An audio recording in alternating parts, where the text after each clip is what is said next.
तो हाँ जी, आपने मुझे ये कुंडली भेजी है। हिमांशु इनका नाम है और इसकी इस डिटेल के हिसाब से कुंडली इनकी बनी है। धनु लग्न की कुंडली है, राशि है कर्क और ये कुंडली इनकी यहाँ पे मैंने बना रखी है। आपने इनका जो सवाल लिख के भेजा है कि इनका एक बार डिवोर्स हो चुका है और अभी दूसरा विवाह इसका कब होगा वो, और दूसरा विवाह का सुख कैसा होगा, और दूसरे विवाह में इसको संतान का सुख मिलेगा या नहीं। आपने ये दो सवाल लिख के भेजे हैं कि दूसरा विवाह कब होगा और संतान दूसरे विवाह में कैसी होगी। अब देखो जी, जैसे आपने पहले भी एक बार कुंडली मेरे से बनाई है, मैंने आपको बता रखा है कि जो कुंडली होती है इसमें 12 घर होते हैं और वो 12 घर मैं दोबारा लिख देता हूँ। ये है इसकी कुंडली में पहला घर, ये है दूसरा घर, तीसरा घर, चौथा, पाँचवा, ये है छठा, सातवां, आठवां घर, नौवां, 10वां, 11वां और लास्ट वाला 12वां घर।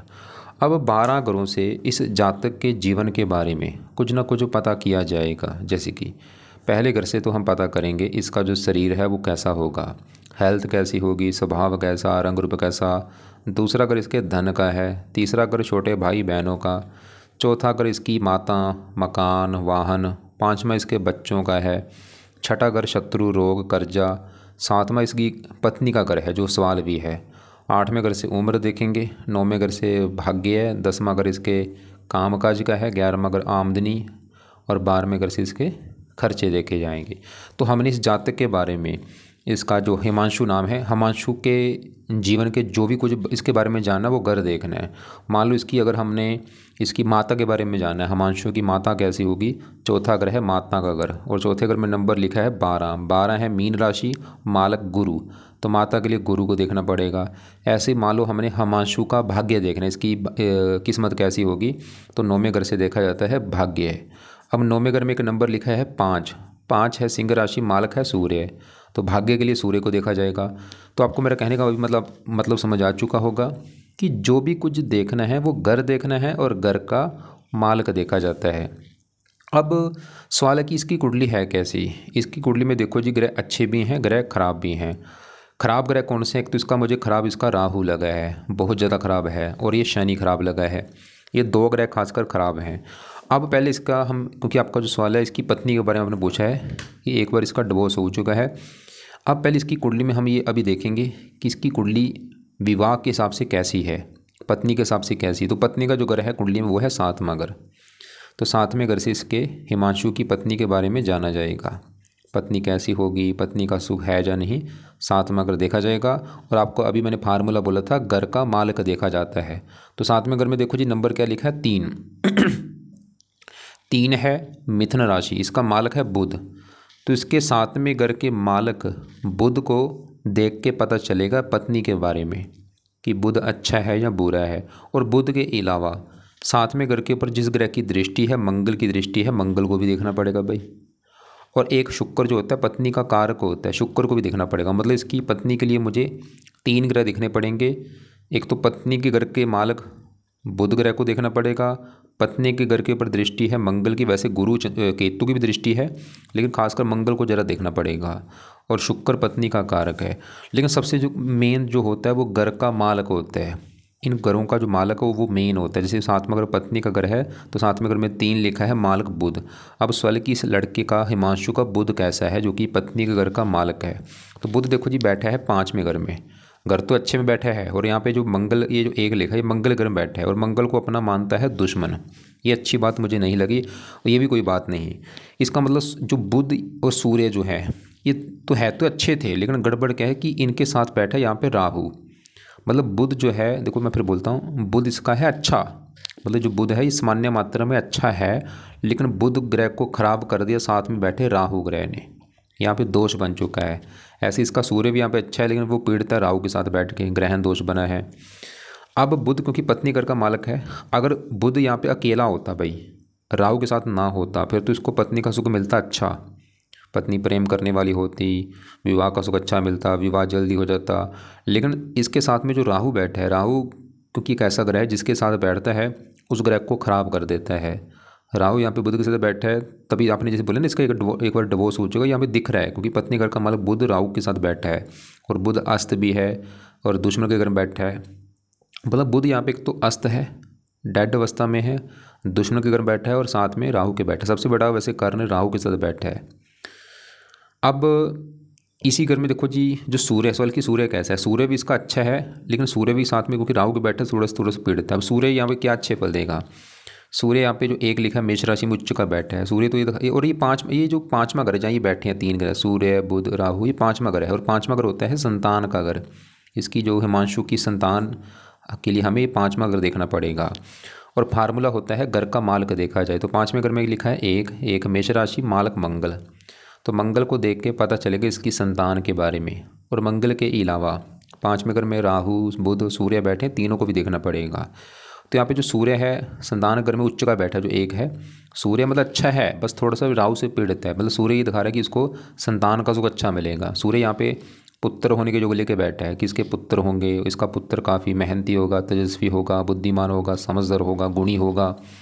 और सूर्य इस घर का मालक है 9वें घर का, जहाँ से देखा जाएगा भाग्य। इसका भाग्य देखना है 9वां घर। 9वें घर में 5 लिखा है मालक सूर्य, तो भाग्य सूर्य संतान घर में बैठा है। मतलब इसकी संतान पैदा होने के बाद इसका भाग्य साथ देना शुरू हो जाएगा। तो यहाँ पे भाई सूर्य पुत्र का योग लेकर बैठा है, बल्कि पुत्र होने के बाद इसकी किस्मत चमकेगी, सूर्य ये दिखा रहा है। और इसी घर में जो बुध है, बुध भी संतान का योग लेकर बैठा है। बुध यहाँ पे लड़की होने के योग लेकर बैठा है। लेकिन मैं आपको बोल दूं कि अभी जो मैंने बुध सूर्य के लिए अच्छे फल जो बोले हैं वो अच्छे फलों में कमी आ रही साथ में राहु की वजह से। मतलब राहु पूरी इसका मैं पहले बोला था राहु इसका मुझे बहुत ज़्यादा ख़राब लगा है। अब यहाँ पर राहु की बात करूँ, राहु क्यों ख़राब है। राहु 5वें घर में जो एक लिखा है ये मंगल के घर में बैठा है। राहु मंगल को अपना मानता है दुश्मन। अब राहु क्या करेगा, इस 5वें घर को खराब कर देगा। और 5वां घर है संतान का घर। राहु इसको हिमांशु को संतान के सुख में कमी कर देगा। कुछ ना कुछ संतान को लेकर दिक्कत आएगी इसको, जहाँ तो संतान में देरी होना या लड़कियां ज़्यादा होना या पुत्र कम होना या संतान कई बार होती नहीं, कुछ ना कुछ संतान को लेकर दिक्कत आती है ऐसे लोगों को। और राहु साथ में बुध को भी खराब कर रहा है, जो कि पत्नी घर का मालक है। पत्नी संबंधी दिक्कतें आना, थोड़ा सा सूर्य को भी खराब कर देगा। और राहु किसकी, देखो अब एक और बात है, ये जो 9 ग्रह हैं ये क्योंकि अपना ज़्यादा असर अपनी दशा में देते हैं। आज इसके ऊपर इन ग्रहों में सबसे बड़ा असर है केतु ग्रह का, जिसकी चल रही है इसके ऊपर बड़ी महादशा। ये 22 में चली है दशा, ख़त्म जाके 29 में होगी। और एक छोटी दशा इसकी चल रही मंगल की अंतरदशा, चौथा महीना 25 अभी चली है, पिछले 2-3 महीने हुए हैं। और ये अभी अगला 9वां महीना 25 अभी छोटी दशा ये तो चलो अभी ख़त्म हो जाएगी। एक इसकी देखो जी, अभी जैसे मैंने बोला इसकी जो राहु है वो बहुत ज़्यादा ख़राब है। और राहु की जो आपको मैं दिखा देता हूँ। यहाँ पे देखो ये है इसकी डिटेल और ये कुंडली है और ये है इसकी दशा। जैसे इसकी अभी बड़ी दशा केतु की है और एक छोटी दशा मंगल की। लेकिन मंगल के बाद देखो इसकी राहु की दशा आने वाली भाई, ये देखो तारीख लिख लो, राहु की दशा कब आएगी, 9 तारीख 9वां महीना 2025 में चलेगी इसी साल। ख़त्म कब होगी, अगले साल 9वां महीना 26 में ख़त्म होगी। मतलब 1 साल पूरा राहु की अभी इसकी दशा जो चलेगी, ये दशा इसकी बहुत ज़्यादा बुरे फल देगी इसको। क्या बुरे फल देगी, राहु संतान घर में बैठा, संतान संबंधी चिंता, पढ़ाई में दिक्कतें, बुद्धि भ्रमित, पेट में दिक्कतें, पत्नी को लेकर दिक्कतें। और भी राहु की 3 दृष्टियाँ, 5वीं यहाँ पर पड़ेगी, भाग्य की हानि होगी, लगन को देखेगा नीच राशि, हेल्थ खराब कर देगा, क्रोधी बनाएगा इसको, जिद्दी बनाएगा, लड़ाकू बनाएगा जातों को। मतलब राहु इसका देखो जी, राहु की वजह से 2 बड़ी दिक्कतें आएंगी। एक तो इसको संतान को लेकर दिक्कत आएगी और एक इसको विवाह में दिक्कतें आएंगी, जो मतलब आ भी रही हैं। अगर इसको मान लो कोई विवाह में दिक्कत पहले आई है, वो कारण ये राहु है, क्योंकि राहु ने बुध को खराब किया है।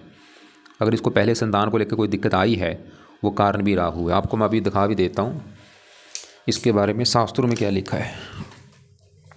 इसका क्या है, धनु लगन है और राहु कहाँ बैठा है, 5वें घर में मेष राशि में। तो इसका मैंने क्या बोला, धनु लगन है और राहु बैठा 5वें घर में। यहाँ देखो राहु यहाँ 5वें स्थान मेष राशि शत्रु राशि में होगा। ऐसे जातक का दिमाग गर्म रहेगा, मानसिक चिंता अधिक रहेगी। प्राय सर्प दोष के कारण संतान प्राप्ति में बाधा पहुँचती है।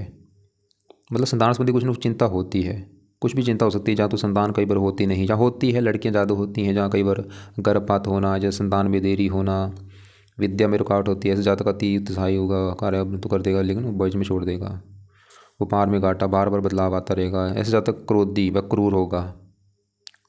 इसको मैं बोलूँगा हिमांशु को, भाई अपने गुस्से पे कंट्रोल करो, लोगों से प्यार से बोलो, गुस्से से आपकी लाइफ में काफ़ी दिक्कतें आएंगी। यहाँ पे देखो राहु की दशा अंतदशा अशुभ फल देगी। तो आपको मेरी बात समझ आ रही होगी मैं क्या समझा रहा हूँ, कि इसके जीवन में जो दिक्कतें आ रही हैं, जहाँ इसकी पत्नी से लड़ाई झगड़े हो रहे हैं। और अभी बुरी बात क्या कि अभी राहु की दशा आगे आने भी वाली है, 9वें महीने में दशा शुरू होगी और अगले साल 9वें महीने में ख़त्म होगी। ये एक साल इसका जो है ये इसका ख़राब समा होगा। ये इसका समय अच्छा नहीं होगा, ये राहु वाला, बहुत सारी दिक्कतें आएंगी इसकी। तो इसको मैं एक तो मैं बोलूँगा भाई राहु के पाए ज़रूर करो, राहु सही होगा तब इसकी लाइफ की दिक्कतें दूर होंगी। अब राहु के क्या पाए हैं? पहला पाए, ये जातक राहु कवच का पाठ पढ़ा करे। दूसरा है राहु स्रोत का पाठ पढ़ा करे। दोनों पाठ शाम के समय या रात के समय पढ़ने हैं या सुनना है। तीसरा है राहु की वस्तुओं का दान किया करे। दान की आपको मैं वीडियो भेज दूंगा, वो ये जातक देख लेगा क्या है दान, लेकिन एक सबसे बेस्ट दान है 7 पर करके नाज लेके पंछियों को डाला करे। तो 3 पाए हैं, दोनों पाठ, राहु कवच का पाठ, स्रोत का पाठ पढ़ने हैं या सुनना है। दान चाहे तो रोजाना कर दे या शनिवार को जरूर करे, या हफ्ते में इसको 4-5 दिन कर दिया करे। और चौथा पे है राहु के लिए या तो शिव जी की पूजा उपासना करे या हनुमान जी की पूजा उपासना करे, क्योंकि राहु शिव जी का भक्त। अगर ये बंदा शिव जी की पूजा उपासना करता है राहु इसको कष्ट नहीं देगा। या हनुमान जी के पाठ पूजा करे और नीले कपड़े कम यूज़ किया करे। अब क्योंकि इसका देखो जी, जो पत्नी का घर 7वां घर है, उस घर का मालिक बुध मैंने बोला था, एक तो अस्त है, मृत है और दुश्मन का घर है, और सबसे बड़ी नेगेटिव बात राहु के साथ बैठ है। अब सवाल कि बुध के लिए क्या करना है, इसको मैं बुध का भी एक उपाय बोलूँगा, ताकि क्योंकि बुध है पत्नी घर का मालिक, तो बुध का उपाय में से है ये बुध का मंत्र आप करें। 1-2 माला सुबह शाम ये मंत्र करना है। मंत्र है ओम बुम बुद्धाय नमः। ये मंत्र इसने शुरू करना है, हिमांशु ने बुधवार को संकल्प लेके शुरू करना है। बुधवार मतलब सुबह टाइम संकल्प ले लेगा कि हे बुध देवता जी, मेरा नाम है हिमांशु, मेरी जात ये है, गोत ये है। बुध देवता जी, आप मेरी कुंडली में हैं 7वें घर के मालिक, जो कि है विवाह का घर, और मेरा एक बार डिवोर्स हो चुका है, अभी मैं दूसरा विवाह करना चाहता हूँ। मैं चाहता हूँ दूसरा जो विवाह जहाँ पे हो वो पत्नी अच्छी मिले, पत्नी का सुख अच्छा मिले, इसलिए आपका आज से मैं रोजाना मंत्र जप किया करूँगा। तो ये रोजाना हिमांशु मंत्र जप करे इसका, जब तक इसका विवाह नहीं हो जाता। और ये सुबह शाम मंत्र करना है भाई, जब तक मतलब विवाह के बाद चाहे छोड़ दे। अब क्योंकि मैंने आपको बोला था इसके विवाह के लिए, क्योंकि पत्नी घर के ऊपर है मंगल की दृष्टि। अब मंगल की बात करते हैं कि मंगल 7वें घर को जो दृष्टि दे रहा है वो क्या करेगा 7वें घर का। अब पहले देखो मंगल कहाँ बैठा है, पहले घर में। अब पहला घर पहले इसको देखो, जैसे मैंने 12 घर बोले कि 7वां घर इसकी हिमांशु की पत्नी का है, 5वां हिमांशु के बच्चों का है, चौथा इसकी माता का, तीसरा छोटे भाई बहनों का।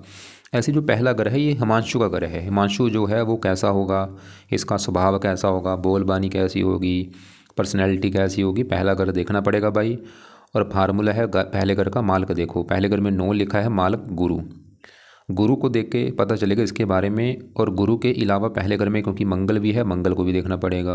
और पहले घर के ऊपर जिस ग्रह की दृष्टि है वो है राहु की दृष्टि। राहु तो पहले घर को कर रहा है खराब, क्योंकि पहले घर में राहु की है नीच राशि। राहु ये दिखा रहा था कि इसकी हेल्थ ख़राब होगी, पर्सनैलिटी ख़राब होगी, ज़्यादा क्रोधी होगा, जिद्दी होगा, लड़ाकू होगा।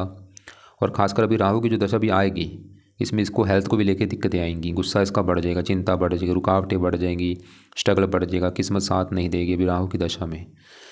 अब पहले घर में मंगल को भी देखना पड़ेगा। मंगल जो है ये इसको रले मिले फल देगा, मतलब अच्छे फल भी देगा, बुरे फल भी देगा।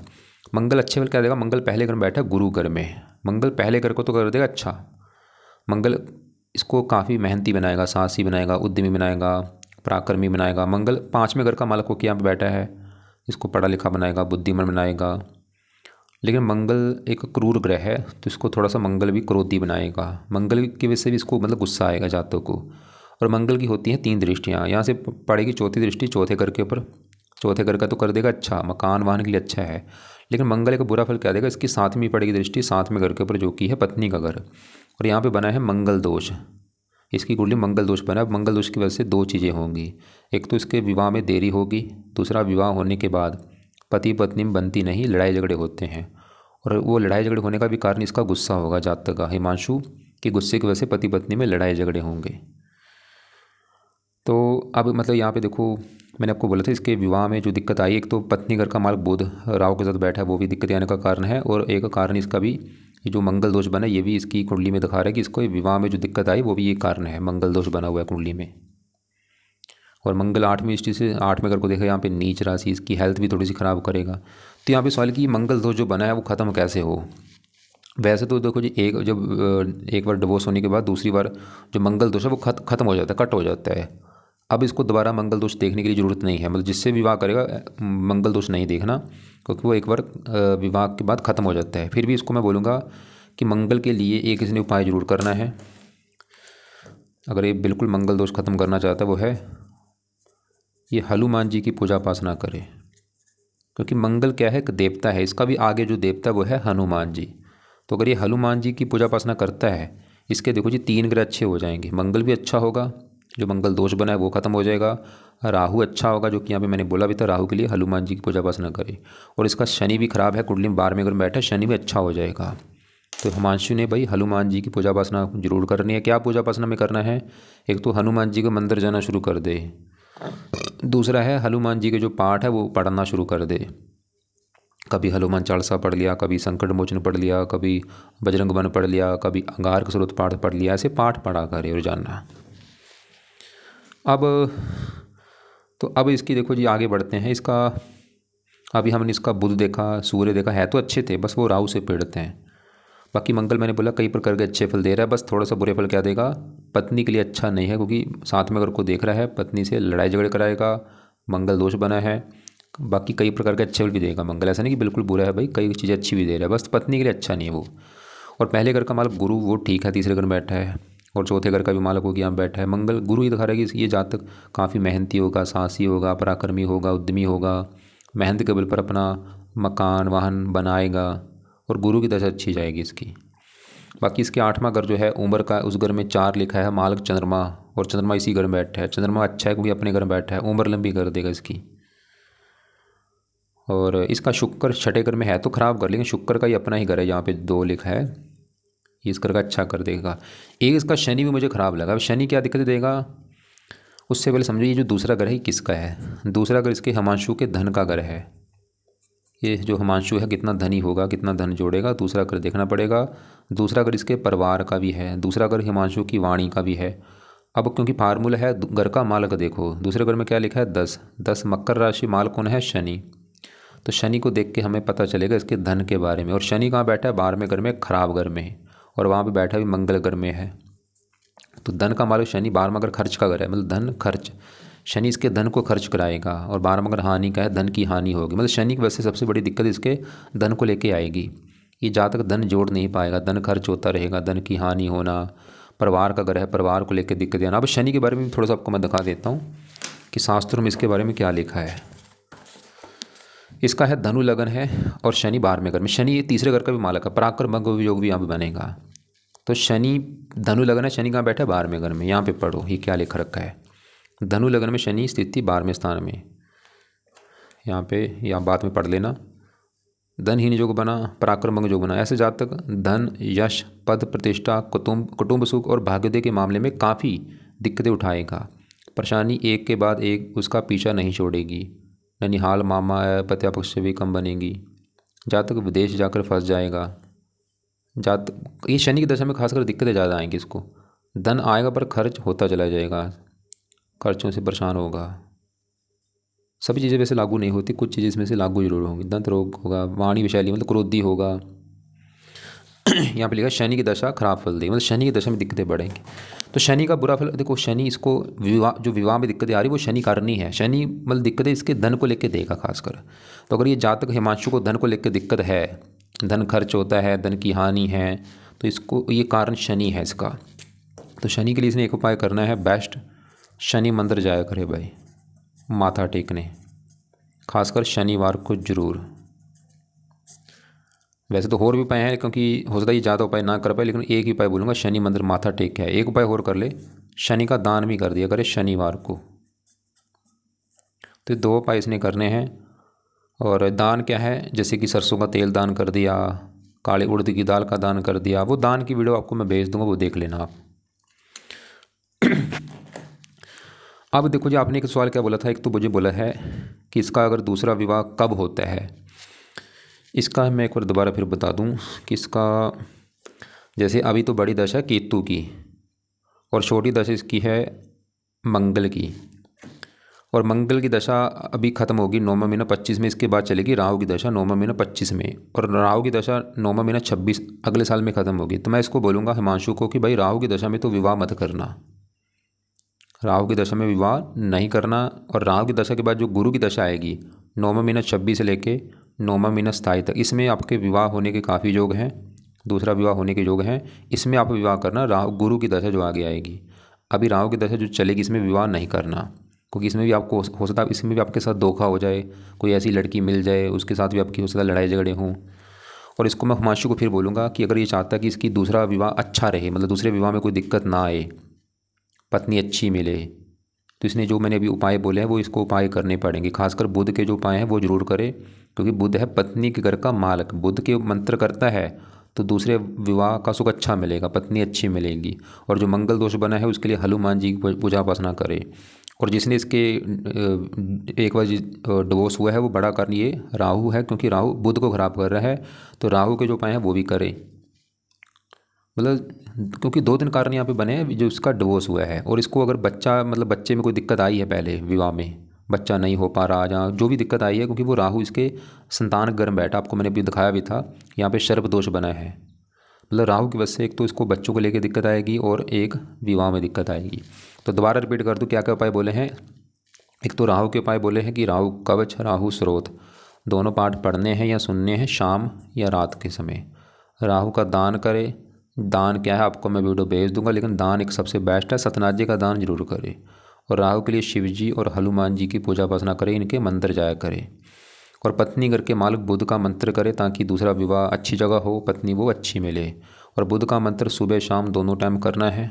और मंगल दोष के लिए हनुमान जी की पूजा उपासना करे, हनुमान जी के मंदिर जाए। और हनुमान जी जिसके देखो जी 3 ग्रह अच्छे हो जाएंगे, मंगल दोष खत्म होगा, राहु अच्छा होगा, शनि अच्छा होगा। और बाकी शनि क्योंकि धन संबंधी दिक्कतें दे रहा है, तो शनि के लिए मैंने 2 उपाय लिख दिए हैं कि शनि मंदिर जाया करे माथा टेकने, और शनि का दान शनिवार को किया करे। बाकी चंद्रमा के उपाय रहने दे, गुरु के उपाय नहीं करने, सूर्य के उपाय रहने दे। और एक इसके ऊपर देखो जी, आज इन ग्रहों में सबसे बड़ा असर है केतु ग्रह का, क्योंकि केतु की चल रही है महादशा, 22 में चली है, 29 में ख़त्म होगी। केतु यहाँ पर बैठा है 11वें घर में, ये है आमदनी का घर, मतलब केतु थोड़ा सा इसकी इनकम को लेकर दिक्कतें पैदा करेगा, काम काज में दिक्कतें देगा। तो केतु के लिए इसको मैं बोलूँगा केतु का दान कर दिया करे। क्या है दान? रोजाना कुत्तों को रोटी डाले भाई, कुछ ना कुछ कुत्तों को मतलब रोटी बिस्कुट वगैरह डाल दिया करे। तो यह है इसकी कुंडली के हिसाब से उपाय। और इसको हिमांशु को बोलो, आपने जैसे लिखा था ये पाठ पूजा कुछ नहीं करता, ऐसे तो भाई काम नहीं चलेगा। इसको बोलो हिमांशु को कि जो भी मैंने पाठ पूजा बोले हैं ये करे। हनुमान जी का मंदिर जाए, शिव जी का मंदिर जाए, शनिवार को शनि मंदिर जाए। और जो दान बोले हैं, राहु का दान बोला वो करे, केतु का दान कुत्तों को रोटी डाले, शनि का दान शनिवार को करे। और हनुमान जी के जो पाठ बोले हैं वो पढ़े, कभी हनुमान चालीसा पढ़ लिया, कभी संकट मोचन पढ़ लिया, ऐसे पाठ पढ़े। बाकी जो इसने बोला दूसरे विवाह में बच्चे के बारे में पूछा है, दूसरे विवाह में बच्चे के लिए दूसरी उसकी जो दूसरे इसकी जो पत्नी होगी उसकी भी कुंडली देखनी पड़ेगी। लेकिन इसकी भी कुंडली में राहु की वैसे तो सूर्य बुध ये दिखा रहे, सूर्य तो ये दिखा रहा था कि भाई पुत्र होने के योग हैं, पुत्र इसका काफ़ी मतलब अच्छा होगा, गुणी होगा, पुत्र इसका सरकारी नौकरी में होगा। बुध की वजह से लड़की का योग है, लेकिन राहु की वजह से यहाँ पे दिक्कत आ रही है, राहु संतान संबंधी दिक्कतें दे देगा। तो इसका अभी क्योंकि मुझे नहीं पता इसका पहले विवाह में बच्चा हुआ है या नहीं हुआ, वो आपने लिख के नहीं भेजा। और अगर है दिक्कत कोई ऐसी तो वो राहु की वजह से है। और अगले विवाह में जो इसका बच्चों के बारे में अगर जानना है, वो पति पत्नी दोनों की कुंडली देखनी पड़ेगी।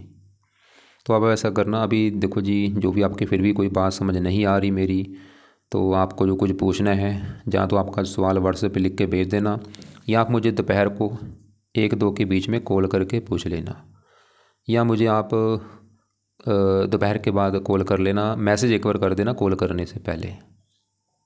और ये जो हिमांशु है ये मुझे कॉल कर सकता है, इसको आप ये कुंडली की जो है वीडियो है इसको दिखा देना, और ये बाद में चाहे मुझे कॉल करके पूछ ले। और इसको मैं अभी बोलूँगा इसका जो समय है आज समय अभी, क्योंकि केतु ये दिक्कतें लाइफ में देगा इसको। और मंगल की जो दशा है ये तो चलो ठीक है, लेकिन मंगल के बाद अभी जो इसकी राहु की दशा आएगी वो इसका जीवन का बुरा समय होगा।